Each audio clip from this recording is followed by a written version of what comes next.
হ্যাঁ।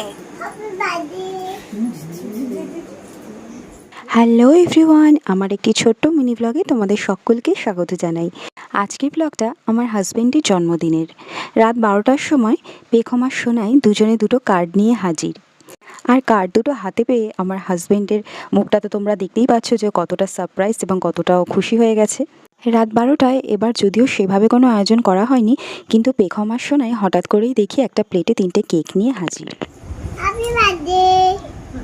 কেকটা এনে বাবাকে দেওয়ার আগেই সে নিজেই মুখে ঢুকিয়ে খেয়ে নিল। আসলে পেখম ভাবে হয়তো সবটাই ওরই জন্মদিন, ছোট মানুষ তো সেটা ভাবাই স্বাভাবিক। আর এদিকে আমার হাজবেন্ডকে উইশ করার জন্য আমার বোন, ভাই, ননদ সবাই ফোন করেছিল। তাদের সামনেই পেখম তার বাবাকে কেকটা খাইয়ে দিল। যেহেতু ছোট কেক, কাটাকাটির কোনো ব্যাপার নেই, তাই ওর ওই ছোট্ট ছোট্ট হাত দিয়ে কেকটাকে একবার নিজে খাচ্ছে, একবার বাবাকে খাওয়াচ্ছে। ওর কাছে যেন এটা খুবই একটা মজার বিষয় হয়ে দাঁড়িয়েছে। যাই হোক, কেকটা খাইয়ে সেই রাতের পর্বটা শেষ করা হলো। পরের দিন সকালবেলা বাবু সব বাজার টাজার করে এনে দিয়েছে এবং মাও যথারীতি রান্না ঠান্নাগুলো তাড়াতাড়ি করে সেরে নিয়েছে। আর আমার হাজবেন্ডের কিছু ফেভারিট স্ন্যাক্স আইটেম, যেটা আমি আর সোনাই আগের দিন রাতের বেলায় এনে রেখে দিয়েছিলাম। প্রতিবারই ও বারণ করে যে এসব কিছু করার দরকার নেই, কিন্তু আমাদেরও তো একটু ইচ্ছা হয় যে ওকে ওর জন্মদিনে একটু সুন্দর করে সাজিয়ে গুছিয়ে খেতে দিই। তাই জন্য এবার ও না জানিয়েই সব আয়োজন করে ফেলেছি আমরা। সব কিছু সাজিয়ে দিতে দেখেই পেখম তো আগেই নিজের বাবার জায়গায় বসে গেছে আর বলছে এটা কি আমার জন্য। যদিও এটা বলার একটা কারণ আছে, কারণ 2 মাস আগেই ওর জন্মদিন গেছে আর তখনও আমরা এরমভাবে সাজিয়েই ওকে খেতে দিয়েছিলাম। তাই ও ভাবছে হয়তো এটাও ওর জন্যই। তো যাই হোক, সে তো কোনোভাবেই উঠবে না, কোনোভাবে বলে তাকে ওঠানো গেছে এবং আমার হাজব্যান্ডকে বসিয়েছি। প্রথমে বাবু আর মা আশীর্বাদ করবে, তারপরে ও খাওয়া শুরু করবে। তো এই যে বাবু আশীর্বাদ সেরে নিল আর এখন এই আমার শাশুড়ি মা আশীর্বাদ করছে। আশীর্বাদ করার সময় দেখো পেখম কিন্তু ঠিক তার ঠাম্মা দাদুর সাথে গিয়ে দেখছে যে বাবাকে কি করা হচ্ছে, আর সে ওর ঠাম্মার সাথে আশীর্বাদ করবে। ও আগে ভালো করে দেখে নিল, এখন দেখো একটু দুব্বো নিয়ে ও দাদু হাতে দিয়েছে আর ও আশীর্বাদ করছে বাবাকে। আসলে ও এখন ছোট তো, ও যেটাই দেখে সেটাই করতে চায়, তাই ঠাম্মাকে ওরকম করতে দেখে ও ওর বাবাকে আশীর্বাদ করে দিচ্ছে।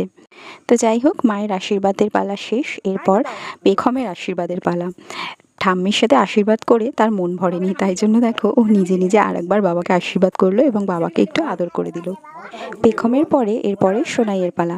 তো সোনাই মামাকে আশীর্বাদ করেনি ঠিকই, কিন্তু মামাকে পায়েস খাইয়ে তার পিগি ব্যাংক থেকে সে যে একটা টাকা বার করে রেখেছিল মামাকে উপহার দেবে বলে, সেটাই দিয়ে দিল। আমরা তো সবাই খুব খুশি দেখে যে আমাদের সোনাই আস্তে আস্তে কতটা বড় হয়ে যাচ্ছে। আর সবশেষে পড়ে রইলাম আমি ওকে পায়েস খাওয়াবো না, এটাও কি আবার হয়? তাই আমিও একটু পায়েস খাইয়ে আশীর্বাদ পর্বটা ওখানেই শেষ করলাম। Some time later. দুপুরবেলা খাওয়া দাওয়ার পর সন্ধ্যাবেলা সবাই একটু রেডি হয়ে গিয়েছিলাম এবং একটুখানি ঘরটা সাজিয়ে নিয়েছিলাম। সেরকম কিছুই না, ওই হ্যাপি বার্থডেটা লাগিয়ে নিয়েছি আর একটু চাদরটা পাল্টে নিয়েছি, এটাই যা। এরপর আস্তে আস্তে সবাই এসেছিল। সবাই বলতে আমার মা বাবা, কাকিমুনিরা, ভাই বোন এরাই। বোন আসতে পারেনি কারণ বোনের শরীরটা ভালো ছিল না সেই জন্য। তো যাই হোক, আমরা একটু সন্ধ্যাবেলা চা টা খেয়ে তারপরে একটু সবাই মিলে গল্প টল্প করছিলাম। আর পেখমকে দেখো, পেখম কিন্তু তার মামাদেরকে সাজাতেই ব্যস্ত।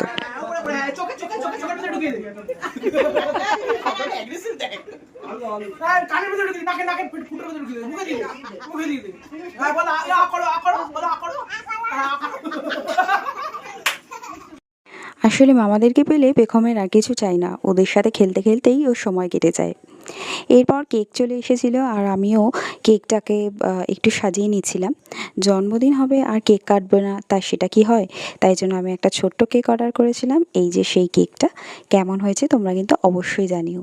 কেকটা দেখতে সিম্পল হলেও এটার মধ্যে কিন্তু অনেক কিছু মিনিং রয়েছে, তোমরা দেখলেই সেটা বুঝতে পারবে। আর এই ধরনের কেক যদি তোমরা কাস্টমাইজ করতে চাও তাহলে এই স্ক্রিনে দেওয়া নাম্বারে অবশ্যই যোগাযোগ করে নিও। আর এদিকে একটা মজার জিনিস হয়েছে, কেক কাটার আগেই পেখম আঙুল দিয়ে সে কেকটা খেয়ে নিয়েছে, সেটাই এখন ঠিক করার চেষ্টা চলছিল। তো যাই হোক, এরপর কেক কাটার পালা। পেখম যেহেতু এই স্পার্কেলটা ভয় পায়, তাই তখন সে বাবার কোলে যায়নি, তাই সোনাইকে নিয়েই ওর বাবা কেকটা কাটছে। আর এরপর স্পার্কেলটা থেমে গেলে দেখো ওর বাবা ওকে ডেকেছে, ও কিন্তু আবার ওর বাবার কোলে গিয়ে বসেছে। বাবার কোলে বসে কেকটা কেটে নিয়েই তারপরে ছিল কেক খাওয়ানোর পালা। কেকটা বাবা প্রথমে দিদিকে খাইয়ে দিয়েছিল বলে পেখম কিন্তু হাতটা টেনে নিয়ে আবার নিজের মুখে দিচ্ছিল। যদিও বাবার হাত থেকে কেকটা কেড়ে নিয়ে সে আগে বাবাকে খাওয়ালো, তারপর উঠে গিয়ে আবার দিদি ভাইকে খাইয়ে দিল। দিদিভাইকে খাওয়ানোর পর পেখম নিজেও একটু কেক খেয়ে নিয়েছিল। সেটা দেখে তো ওর বাবা এত হাসছিল, আর আমাদের ঘরে যারা বসেছিল মানে আমার মা, বাবা, কাকিমুনিরা সবাই তো হেসে লুটোপুটি যে ও কী করছে। যাই হোক, এরপরে দেখো আমরা সবাই মিলে কিন্তু খুব মজা করছিলাম, আর পেখম বাবার কেকের থেকে কেক এনে আমার গালে একটু লাগিয়ে দিচ্ছিল, যেটাতে ও খুব মজা পাচ্ছিল। এরপর কেকটা কেটে নিয়ে সবাইকে দেয়া হয়েছিল। তো পেখমকেও স্পেশালভাবে দেয়া হয়েছিল। একটা হাতে কোল্ড ড্রিঙ্কস খাচ্ছে আর এক হাতে কেকের বাটিটা ধরে দাঁড়িয়ে রয়েছে। বারবার বায়না করছিল বলে যদিও ওকে একদমই অল্প কোল্ড ড্রিঙ্কস দিয়েছি, তাও দেখো জামাতে ফেলে একাকার কাণ্ড। কোল্ড ড্রিঙ্কসটা খেয়েই ফাঁকা গ্লাসটা ধরিয়ে দিচ্ছে বাবার হাতে।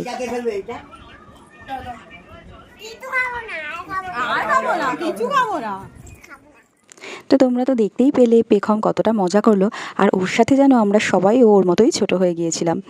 তো যাই হোক, এরপর সবাই একটু খাওয়া দাওয়া করে সবাই যে যার মতন বাড়ি চলে গিয়েছিল। এইভাবেই আমার হাজব্যান্ডের জন্মদিনটা আমরা হাসি মজা করে কাটিয়ে দিয়েছিলাম। যদি এই ছোট্ট ব্লগটা ভালো লাগে তাহলে একটা লাইক করে দিও, ফ্রেন্ডস ফ্যামিলির সাথে শেয়ার করো। দেখা হবে অন্য ব্লগে। Till then, by.